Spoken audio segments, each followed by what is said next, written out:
the experience I had when I first stumbled on Apostle. It was really difficult to get Apostle sermons. So from that very day, I received, I want to believe, my own calling. It was just a burning passion and desire to see Apostle's voice to the ends of the earth. Anytime you listen to Apostle, Right. you would agree with me that everybody ought to listen to Everybody this. should know Because who if he we is. all listen to what Apostle is preaching and will live by it, then there will be a great harvest, you know. The concept has always been Apostle's vision. What we're just doing here is we're translating the vision into reality. But if you look at Apostle's ministry, he's one person God has raised to ensure other people rise. So he's always had that concept to create the platform for people to come find expression in their calling. Right. And that was what sparked my joining the technical and sound department in the first place. So that I started through from there. So when I came through, I also saw people who were selfless and willing. And so all of this was done on the backdrop of willing men. So it wasn't only just me, there were other people that we labored together to see how we can ensure that this vision gets to where it should be.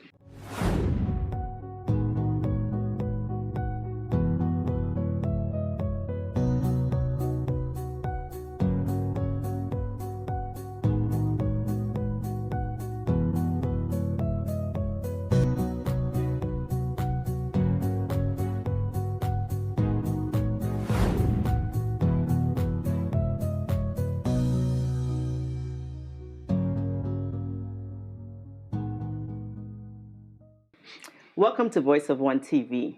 I am your host, Callis Duncan, and this is Fireside Chat. Today, we're going to take real people with real lives, having real experiences. We want to show you how they're impacting the world globally, nationally, and local communities, churches, and ministries. When we come back, you absolutely do not want to miss this interview. We have a man of God that everybody wants to hear from and everybody wants to know. So when we return, you will hear from my special guest today. I'll see you in just a minute.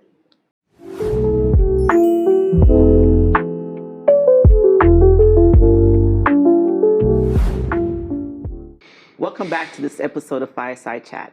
Like I said, everybody wants to know this person. If you don't know this person, you're wishing you had their number, because we are talking to the one and the only Reverend Pastor Philip Gbir. He is the assistant to Apostle. He is the online pastor. He is the PA of all PAs. He is the everything to everybody at all times. He's a husband, a father, and he is here with us today for this special Fireside Chat. Welcome, Pastor. Well, do you want to be pastor or do you want to be reverend? Still thinking about it. I'm not sure myself. Okay, so we'll go with pastor since that's what you've been for. The reverend is just a day old, right? Oh, yeah. Although we've already put it out there that you're Reverend Gbir, so I don't know. So I want to start with you taking us through your journey to where you're at now. At what age or how did you start your journey with the Lord? Well, my journey with the Lord dates back to 2 decades now. Okay. Yeah, it's been 2 decades. I've always found myself just serving, you know. So I believe primarily that my wiring is to serve, and I find it most natural to, just serve. So I remember sometime in 2008. I mean, prior to this, at some point I was a Catholic. I was in the Boy Scout. Then I was an altar servant. And I remember from 2008, I joined to serve in a Catholic church. I was very passionate about serving. Thank God from the family I came from. My dad was always open to just seeing you, be in church, So in my home, I was in a Catholic church. My sister was a Christ Embassy. My brother was in Assemblies of God, and my dad was from Living Faith. So everybody went to church. Everybody was just go to church. So I It wasn't a Catholic church because it was close to home, and then I had friends there. My school was a Catholic school at the time, and so I was so we were I was just serving. I joined this Catholic church, and any time I find myself within the corridors of church or something, I just go straight for service. So I just went there trying to look for what department I could serve. So I joined different things, but the most prominent out of all was an altar service, or sometimes they call them mass servants Yes. or altar boys, depends on whatever context. But yeah, so I started serving. I remember there was this time I was serving this priest. We were over 50 people, but I noticed something. Sundays are days where we have the entire church coming through, right? You have the full service, Right, the people full service. coming through. So everybody fights to serve on Sunday. But I was just passionate about serving. So, and at that time, every morning I would just go because in the college church back then, I think from Monday to Friday, there's this thing we call morning mass. Morning So mass. it used to be, I can't remember, I think 6 a.m. to about 6:30 thereabout. So every day I'll wake up at 5:30 and go to church and serve. It was like maybe 11 minutes from home. So I'll just walk, go serve, and come back. But along the line, I noticed all the altar servers, they don't turn up. So you don't see anybody. So sometimes it was just me and the priest serving.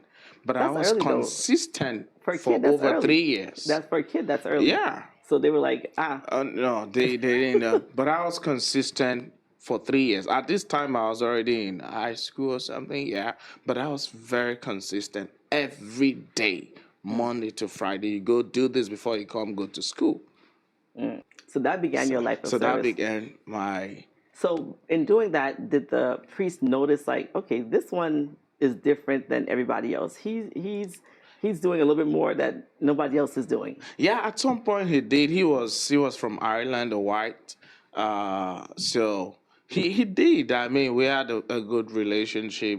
He liked me. I think the only reason why I switched was because of my calling. I think God helped me because at some point he wanted me to. He was leaving Nigeria, so at some point he wanted us to leave. So, but that didn't go through, and I thank God for it today because I would have You'd been have a been in priest. Ireland. You'd have been in Ireland somewhere. Somewhere doing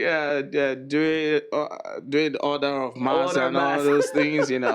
So, but he really liked me because he saw the compassion, and it happened that he was the director of the Catholic school we're going. But that did not, the way people in Western world did, it did not impact anything Anything at the in school. school. Yes. I remember there was this time we did something and they were like, you need to bring your parents.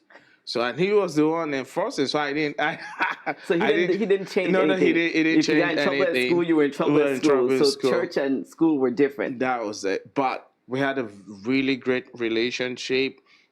He saw the heart of service because I served him until even after he left. They brought in about another priest. I served the priest the same way. They brought in another one. I served them. So I served about 3 to 4 priests the same way. I was just consistent. And for me, Sunday service wasn't necessarily the big deal. But for others, it was the big deal. So I was there Monday to Friday. I was there on Sunday morning.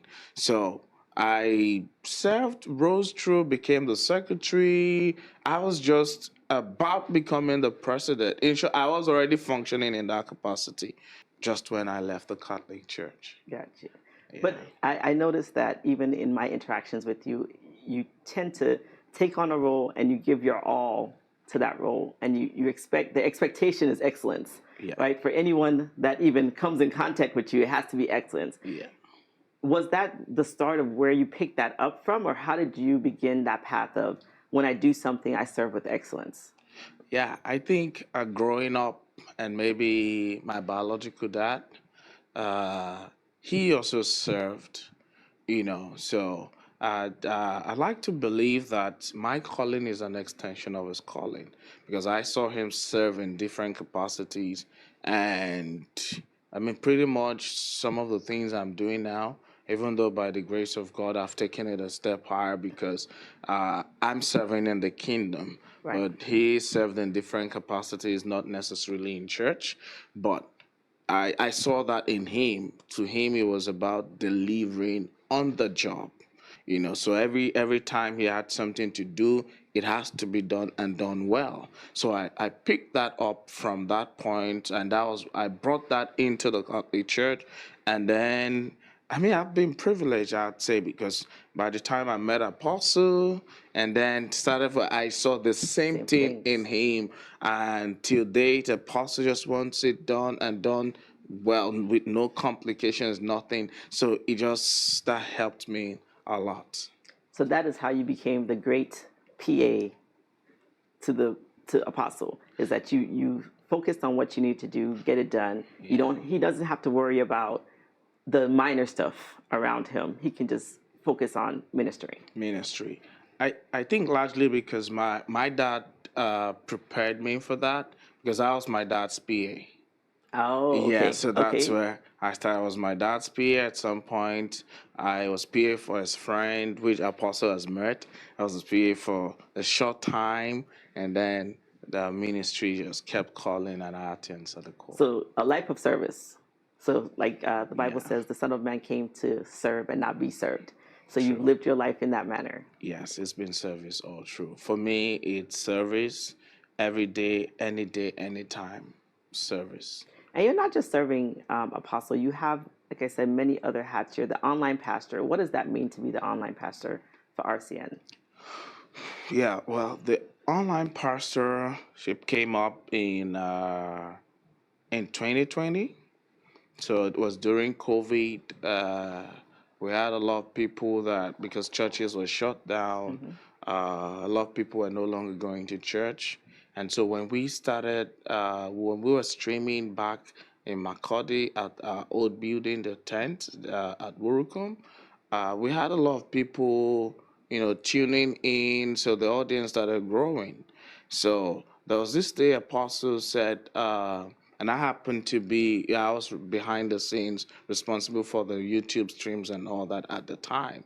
And so there was this day Apostle was teaching, and he referenced how some of the people that were just joining live, but he wasn't their pastor, and so a lot of people revolted, like, oh no, we've been joining this for the past three, We're committed now. We're in this. for 3 months. This is where we feel. This is what we believe. This is where we are. So how can we now be a part of this if you're saying Okay. we are not? So the feedback got to Apostle, and so we're looking at, okay, how do we bring these people in? That's where that online pastorship came. And Apostle didn't tell me, you know. So we were just in church, and the response to that feedback was Apostle just announced me and said, "This is your online pastor from today." I feel some similarities in some of our interactions, but go ahead. Yeah. So he just said this was the online pastor, and I was like, okay. So I was shocked. I mean, I don't know if he told other people, but I wasn't really in the know, so I was just there. So after service, I just tried to, glean one or two wisdom from what to do. So from our discussion, what we did was we created. There was this pool. We brought in people, and then the next step was to, just ensure they were all, because some of them were living abroad, some were in Nigeria, but other states, So we just ensure everyone was in different where we had people. For instance, we broke it down into continents, then we broke it down into countries. So that's where we had North America, then we had Canada, United States, and Jamaica, all the people Wow. there. We had the UK, Then we had Europe, Middle East, Asia. We did all of that. So I was thinking that was my job. I did all of that, came to Apostle and say, yes, sir, everything is done. I've done my part. Now it's time for you to come and start teaching. And then Apostle was like, no, in his words, he said, bro, go and fulfill your calling. I am doing mine. I said, no, what is my God? I said, whatever you want to go and do with that. So there was no blueprint, there was nothing. It was So just that these people need to be these people. pastored. Yeah. So what he was saying, in other words, was you're gonna pastor these people. And I'm like, okay. So how did that go? Now you're in a position where you have segregated them into their communities. Now you're like, okay, so what do I do with this? How did you begin the framework of pastoring those that were unpastored? Prayer. So that pushed me back to prayer because there was no there was nothing. So it was something we were going to start from scratch. I tried to look up online who was doing something, where I saw nothing. So I just knew that this was a call to prayer. So I went back to prayer. And in the process of praying, I started receiving or downloading one or two wisdoms on what to do. The first instruction was to pray, which is one of our core emphasis in this ministry. So we just spread everybody. Then we started praying Monday to Tuesday. We'll be praying on this particular platform. I remember Europe, Middle East, and Asia was Tuesdays and Thursdays, and because of the time zones, America was now Thursdays. Then UK was Friday, Saturday. So we had all this. Then we had even Africa, people in Africa, within Africa. So we started with prayer, 2 hours daily. We were moving that, and then from that point, God started releasing wisdom, insights. We started moving, and everything. So from that online presence to separating people out into different branches and where they lived, how many RCN branches were birthed out of that process? I think we have over 19 now. Oh, no, actually more than, because in just America we have about 19 now. Right. And in the UK we have about 4 of them that came out of that process, because we had Glasgow coming up already. So, but the expression that came out of the online was London, Cardiff in Wales. We had Bristol. So those 3 came out of that. And in America, we had Houston, New York, all of those coming up. Then we had Kenya. Kenya now has 2 branches. Wow. There was South Africa. All of this. The Netherlands. The Netherlands. Expanding. Yeah, all of those came out of that. So are you still the pastor over all of those branches? Yeah, so in RCN we run a system that is autonomous in nature, but yeah, by the mercies of God, under the lead, because all of this was done under the leadership of the apostle, so it wasn't like it was completely detached. We were still receiving instruction and guidance from him. He was providing direct oversight. So I still provide oversight functions over all of them, and I mean most of them, some of the people that are pastors, they came through the system, so it's easy, right? Because we have a bond that transcends just leading or heading a branch. They were all members of this the online groups church before they started. Eventually became this, and I have a really wonderful and great relationship with every one of them, and God has been faithful.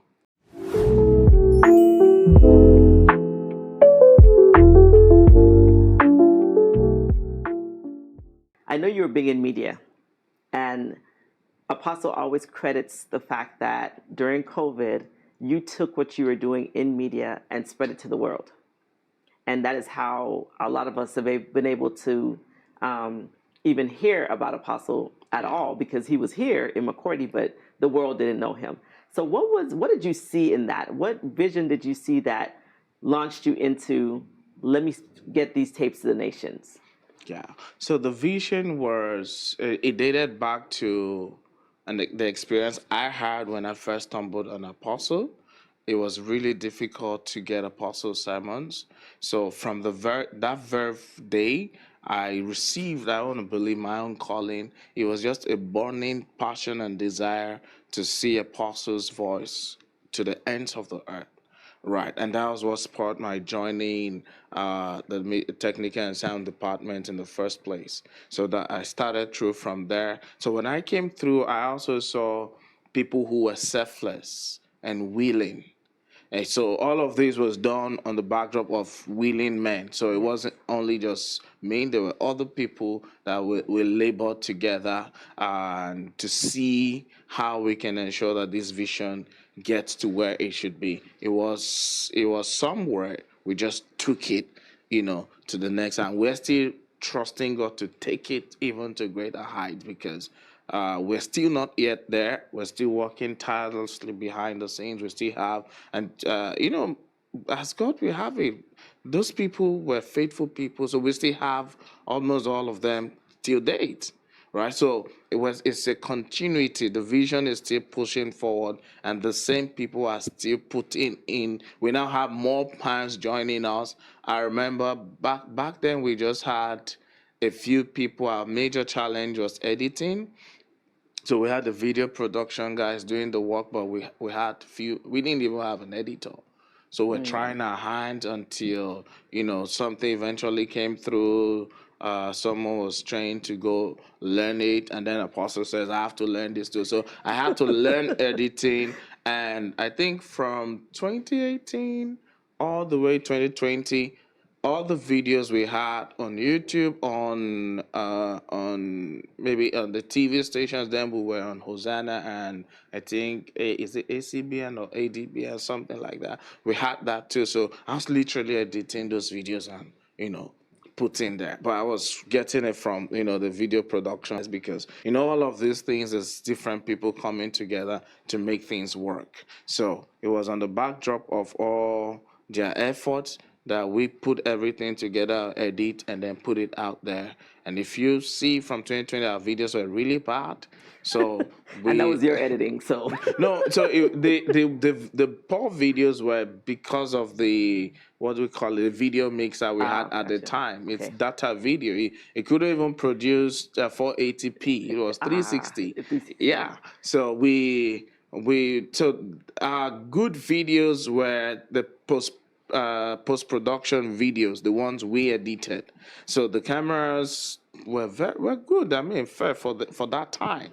I mean, talking about GH5, GH5 Panasonic. So if you look through some of the videos that were uploaded, those ones, and I mean, it was basic editing skills that I had. So I was just growing on As you it. go, So, yeah. so I actually grew in it, or had the videos, because we produced videos that were good enough for TV stations. So TV stations accepted them. And so we started pushing all that through the efforts of the team. And today we have a really good team that we're hoping within the next few months will really fix things even further. But yeah, that the burden to really ensure that the world hears apostle, because I mean, just anytime you listen to apostle, Right. you would agree with me that everybody ought to listen to Everybody this, should know because who if he we is. all listen to what apostle is preaching and will live by it, then there will be a great harvest. So that was the burning desire and passion that led to pushing everything through. And so we were able to do that through COVID. And even after COVID, we sustained the momentum and have been pushing from that point. But not only are you wanting people to hear Apostle, we have now Fireside Chat for Yeah. Voice of One TV, and they're doing things on here that are separate and apart from what Apostle is doing Yeah. for his YouTubes and Facebook and all that. How did you come up with the concept, or how did the concept of Voice of One TV get birthed? So the concept has always been Apostle's vision. What we're just doing here is we're translating the vision into reality. But if you look at Apostles' ministry, he is one person God has raised to ensure other people rise. So he's always had that concept to create the platform for people to come find expression in their calling. And this, I'll take you back to when I said we run an autonomous Right. system. So it's the same thing. So he extends this thing even to sons in ministry, whether you're in RCN or not. He just wants to see genuine people rise. So he has always had the concept, and what we're doing is just put it to reality to ensure that, okay, this concept, that vision that Apostle has to see everybody rise, we have an aspect of Voice of One that gives everybody expression. We're working on some packages as we speak to ensure that we have genuine voices feature their videos on the TV station. Right. It's still keeping in line with Apostle's vision. Just every time you see Apostle, what he's just trying to do is to create that platform that genuine men under the government of God can find expression. And while we're talking about find expression, you have definitely found your expression in RCN Dallas. You were ordained yesterday as into the office of clergy. Yeah. And so for people that don't know what that means, what is the office of clergy and taking on the role of a reverend? What does that mean? Okay, so the role of a reverend is you being called into the body of Christ. So in RCN, we have two categories of ordination. The first is the in-house minister, which is like a pastor in our context. And with that, you have limited functions. But then with the reverend, when you're called into the reverend, which it means the body of Christ now recognize the grace of God on your life and have seen your diligence in service. So when you become a reverend, you're now giving full expressions. You can perform every and any duty that a clergy should perform. So that's what it means in summary. I have been been trusted with the responsibility to represent Jesus anywhere, any day, anytime that I find myself. So that includes things like Marriages, naming ceremonies, burials, burials, everything that you can think of. Everything. Okay, so when I get married, you're gonna. No, definitely, I'm gonna be the one to join you. Definitely. And then the kids, the naming ceremonies. We'll do all that. We'll travel anywhere. We'll travel everywhere. You'll come to Caribbean, wherever it's at, right? We'll have to make that work.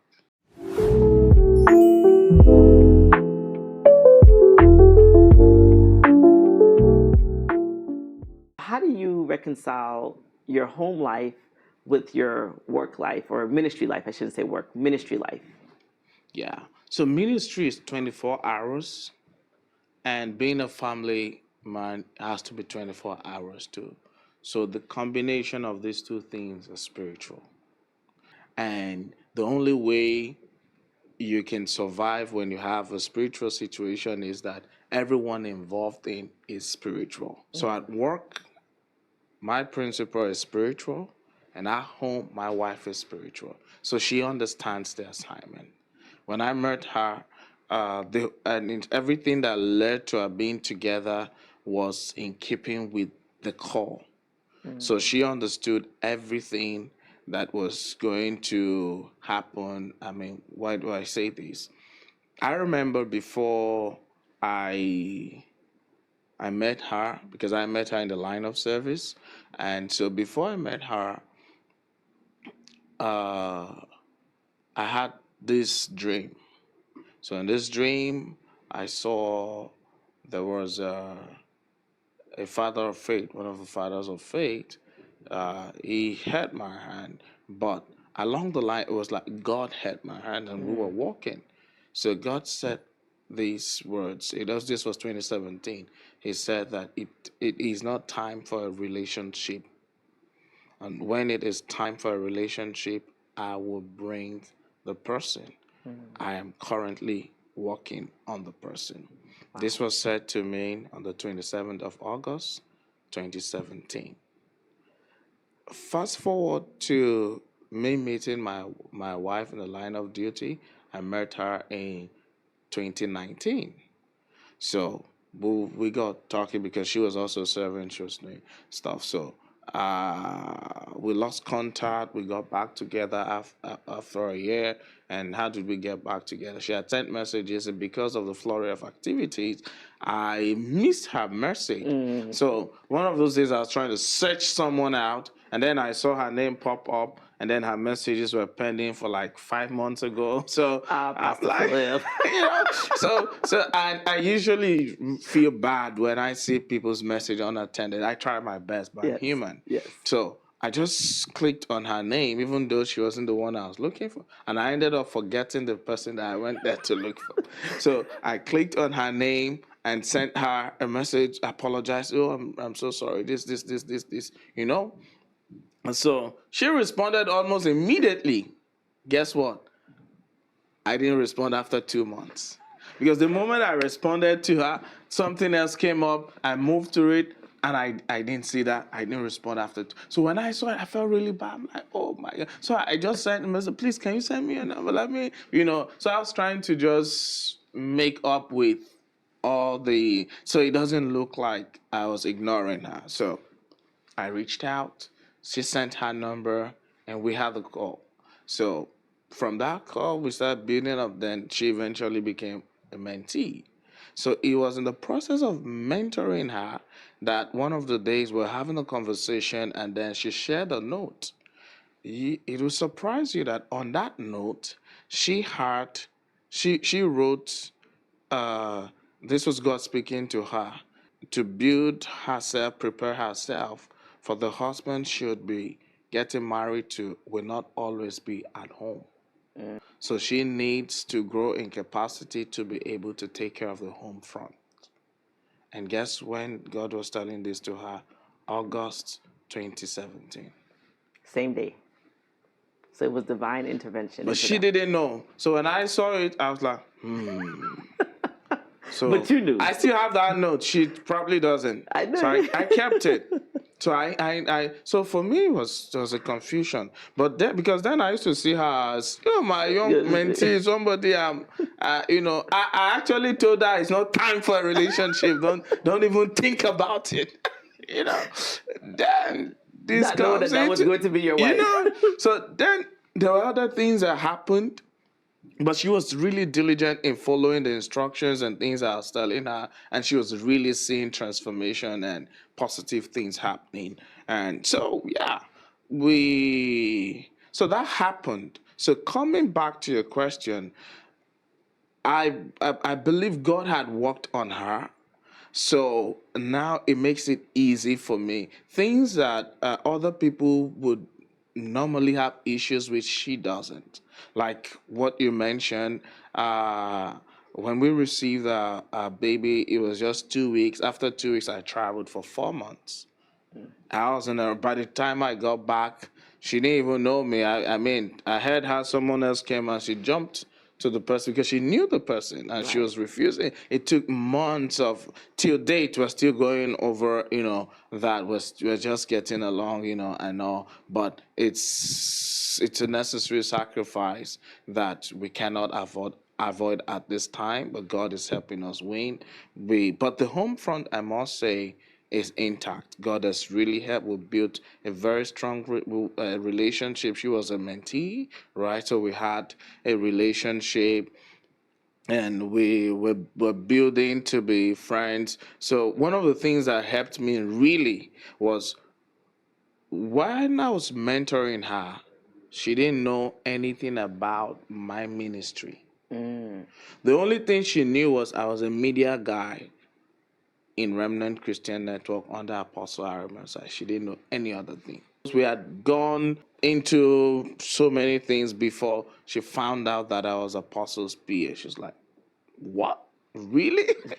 But she didn't know, and the reaction before, during, after was the same, So we had built something. So it became really easy to manage everything because the first thing I introduced to the whole discourse and relationship was us.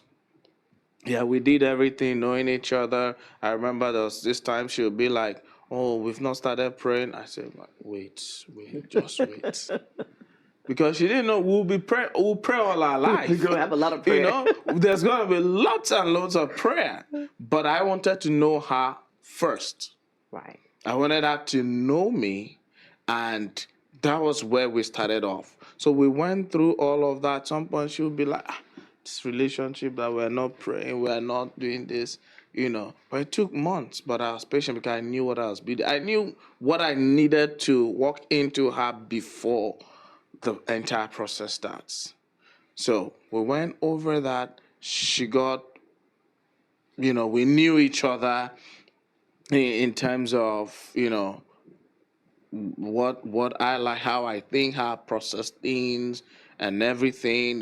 So went over that. So today it's a lot easier because we're friends. So things she doesn't really have issues Right. because she just goes over, anything goes, most times. So that helps balance the home front. And through that, I'm able to, my apostle on the other hand also doesn't, is not someone that is overbearing. Right. Apostle is easygoing, so things just flow naturally with apostle and they flow with my wife. So it's really easy. And then Mama crowns it all by really making it. So Mama took her in basically like her daughter and everything. So she learns from Mama through Mama's experiences and all of that. It balances everything, makes it really easy for me. So I can tell you that none of these things are suffering. It's really fluid. God has been merciful. We've been hitting it on the 10, steady and consistently. So, if you had to give advice to another pastor or someone in ministry that is trying to learn how to juggle home life and ministry and everything else that they're doing, what is the best piece of advice that you can give to that person? First, the calling has to be defined. Second, the relationship has to be defined. And these two things are defined, then you bring the person into it. So the person is a part of everything. So there are times that my wife will be the one to remind me that, oh, you're supposed to meet with Papa right now. So she's so used to it that she's a part of it, and uh, I had to leave that out for her to see without pretense. So she saw that, oh, this life is not fake. This is a real life. I remember the first few months we got married. She was like, "Is this how life is going to be?" I'm like, "Is there any other life you're expecting?" She was like, "Is this real life or is no?" Oh, along the line, she discovered it's over 3 years now, and she sees that it is the same. Nothing has changed. So you have to be true to the calling, real, keep on. Okay. Thank you for that. We are going to take a short break, and when we come back, we'll have some more with Reverend Philip Gbir.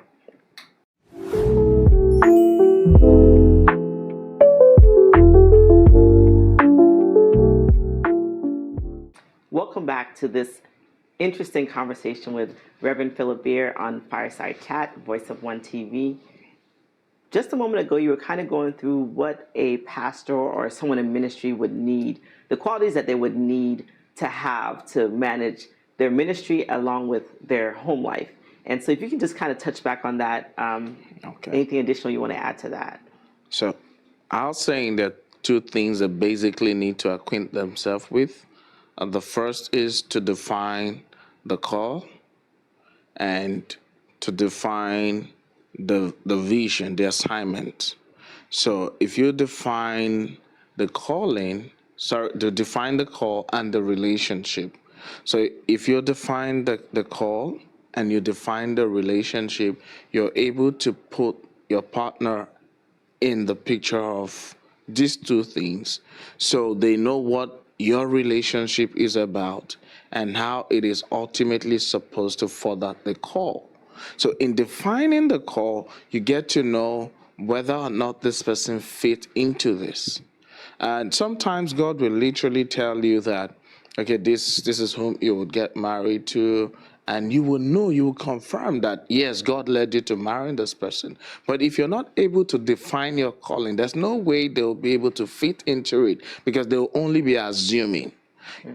So defining the call makes it very easy for comprehension and removes every shadow of doubt, makes the person truly see the picture of what it is they need to walk alongside with, knowing fully well that they also have a call. Right. So when you define your call, it's on both ways. So you're able to fuse in the two, and then they walk simultaneously without conflict. So when you define that, you define the relationship, and then the person is involved as much as you're involved. It makes things easy.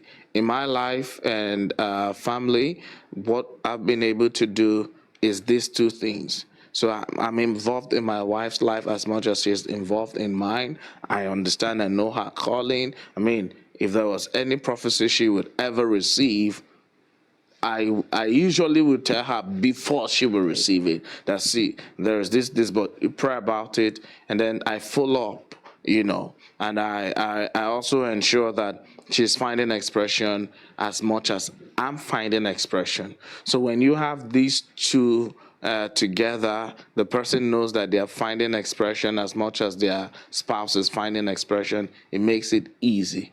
Some of the issues we have is ministers leaving their wife behind, not necessarily behind their own ministry or calling, but behind in their own calling. So they leave there's this vacuum.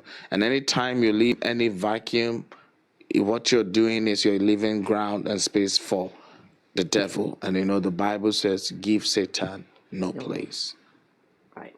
So if you had to think about all the things that you do, is there anything that stands out to you as like your favorite thing to do? I know you wear many hats. So what is it that you enjoy doing the most out of all the things you do? Everything. Everything. So there's no one specific thing. No one specific thing. That's what makes it easy for me to do everything. I just need to know that this is the next assignment.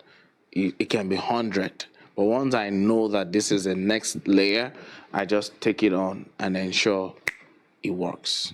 Speaking of next assignment, you are now on a new assignment. You have left McCordy. You're in the U.S. A new assignment, new environment, new everything. How has that transition been from leaving Nigeria to moving to the U.S.? Okay, so I mean, for me, it's been the same thing. It's the same vision, the same thing that we believe in, and proud to live in McCordy.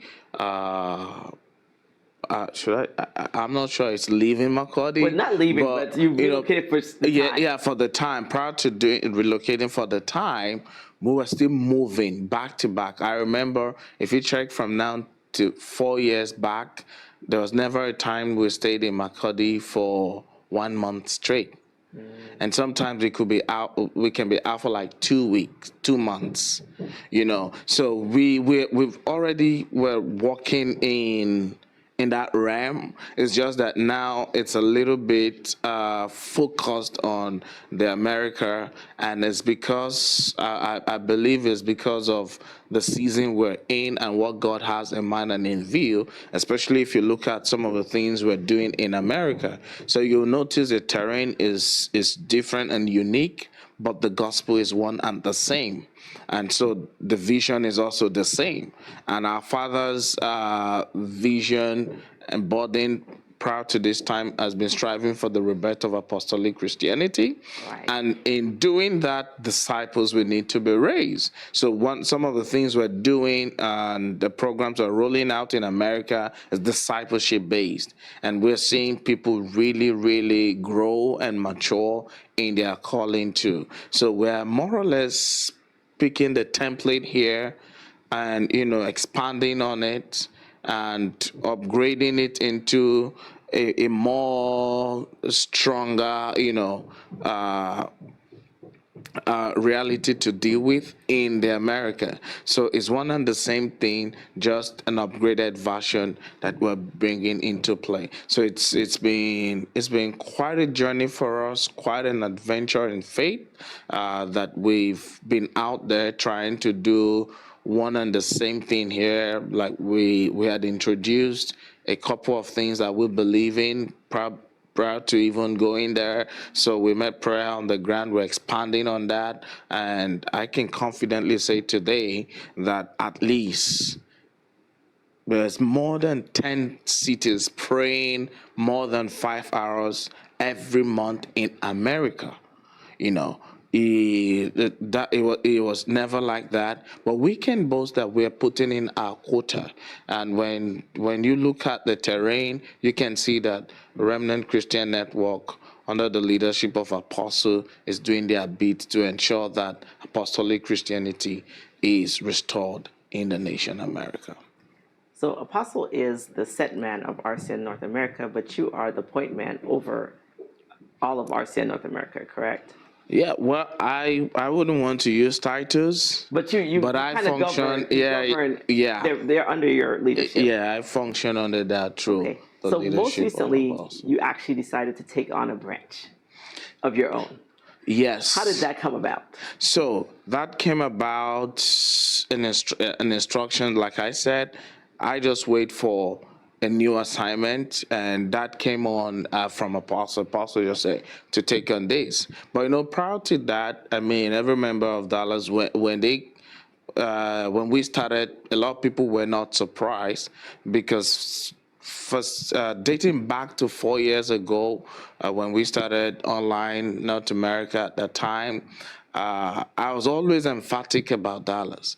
I was always saying there's something special about Dallas that I can place my hand on, but I know there is something, and I never expected or thought to pastor Dallas. Was never in my thoughts. But it so happened that we had tried to do something there before.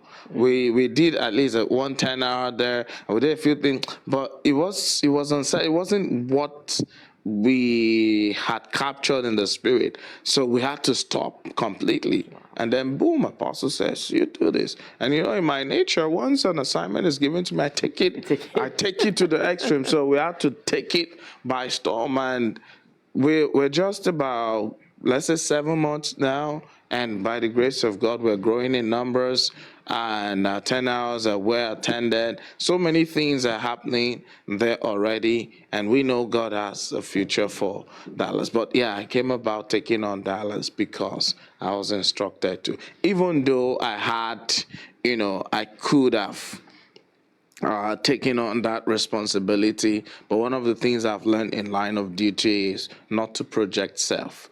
So I always try to be behind the scene unless there is need for me to be out there. But if there is no need, I won't be there.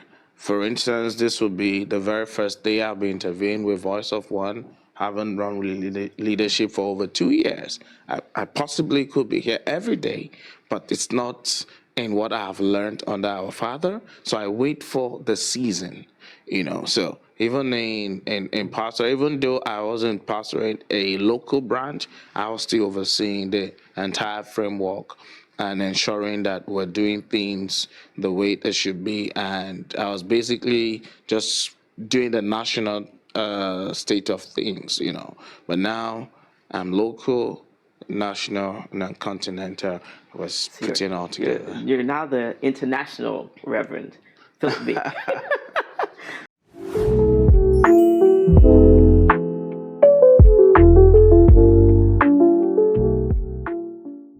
Do you feel like this is a new season for you? Is anything different than past seasons that you feel like? Yes, it's a new season, and this season dates back to 2023. So it's an offshoot of 2023, and because prior to this time, I wasn't necessarily in public ministry, even though I was doing a few things behind the scene.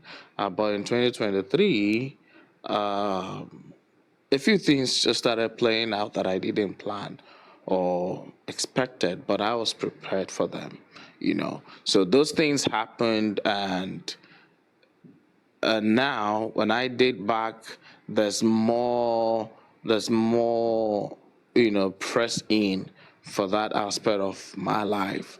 But I'm taking it slow, just waiting on instructions. So, so long as it concerns my public ministry, it is solely at the discretion of my Father in the Lord, because I've been taught over time to follow process, and I've committed and given myself to process.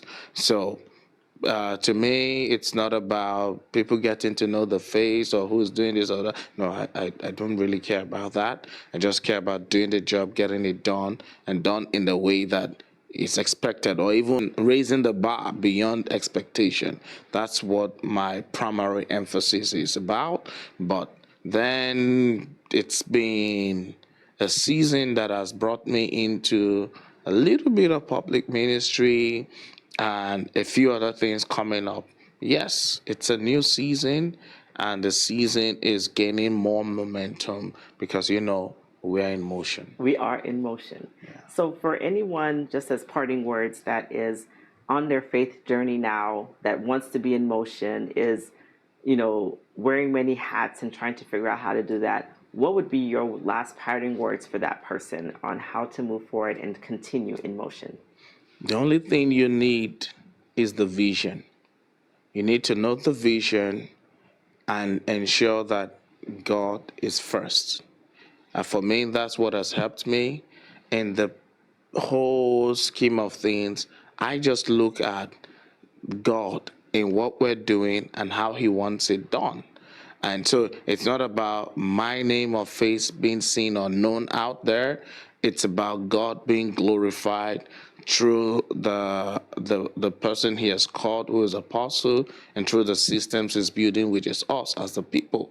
So it's never really been about the persons. It's been about the mission, the vision, the goal, the desire, the pleasures of God, the expectations that God has in all of these. So if you're watching me out there and you really want to find expression in your calling, the first thing you want to do is put God first. And the next thing you want to do is ensure that you remove and eliminate every outer of flesh, because flesh is not compatible with spirit, especially when it's about to launch deeper. So you must ensure to eliminate flesh completely, ensure that everything you do is is guided by the Lord. But of course, we make mistakes. I'm not saying I'm perfect. I've made mistakes in time past. I still make mistakes, but I learn from them. So you want to be willing and ready to learn from your mistakes, because you will make them over and over and over. But the growing man is the man that looks back and learns from their mistakes and is willing and ready not to repeat the same mistakes. So we encourage you to do more and talk less. So you've heard it here. Do more, talk less, stay in motion.